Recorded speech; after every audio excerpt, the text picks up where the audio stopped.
Unsolicited advice. What you whispering for? Yo, what's unsolicited advice? Take it or leave it. What's going on, everybody? I'm going to knock out a few videos tonight. I kind of want to get them out of the way because I got a lot on my mind, a lot of stuff I want to talk about, or maybe just get your opinion about. But it was just so many different things. I was like, man, I need to get this out of my head. But in this video, we're just gonna talk about people who have to get the last word. It's such a, I'd say it's a very telling thing when you're dealing with somebody that always has to get the last word. They can come off in so many different ways.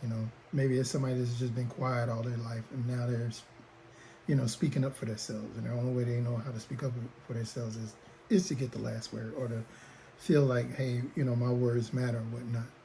So we're gonna try to break down why. I always try to give y'all reasons why, so you can understand people. I try not to be judgmental, but it's good that you know why. So with people that like the last word, I think the number one thing is just a desire for control. They may feel uncomfortable unless they're steering the conversation or a certain dominance.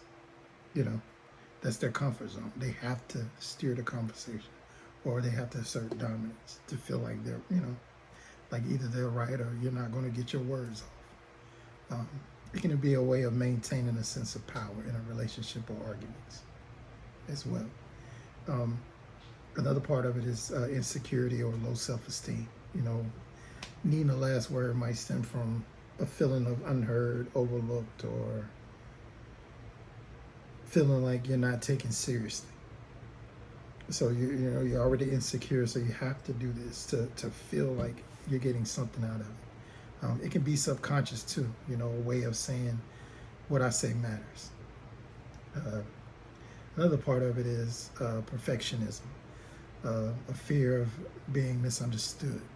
Some people, they can let things go because they fear, they can't let things go because they fear misunderstood, misinterpreted, or misrepresented.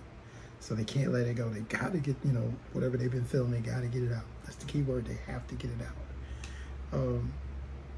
They may want to clarify or correct the record, to protect their image. Sometimes that's what comes out of it. Another way is, they come off argumentative, or competitive, by nature. It's almost like they don't mean to do it, but it's just, they're competitive. That competitive side comes out. It's like, nah, you ain't gonna get the best of me. I gotta get the last word. So they may view discussions as competition, rather than a conversation. Or, this often shows up like in people who thrive on being right, rather than being, rather than being understood. Rather than me being understood, I just want to be right. And you're gonna get these words. Instead of saying you're gonna get this work, you're gonna get these words. That's how some of them are. Let's also throw in, emotional reactivity. Meaning that, they're reacting from emotion, especially anger or frustration. They find out it's hard to, disengage until they feel they won. It's like, I ain't letting it go. I ain't letting it go until I feel like I've won. Now, is it always a negative? Not necessarily. Sometimes it just means the person is passionate and wants to be understood or values communication deeply. But if it's constant,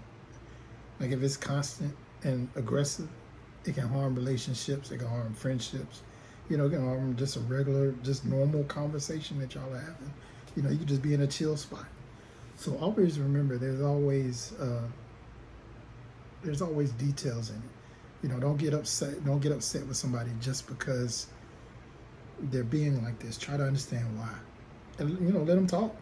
Let them get the last word. Just be like, okay, you know, all right, I understand, you know, maybe we can talk later. You know, you can get your words out later. But I always say it's best to talk, you know, to understand instead of judge. But like I always say, it's just unsolicited advice. Take it or leave it.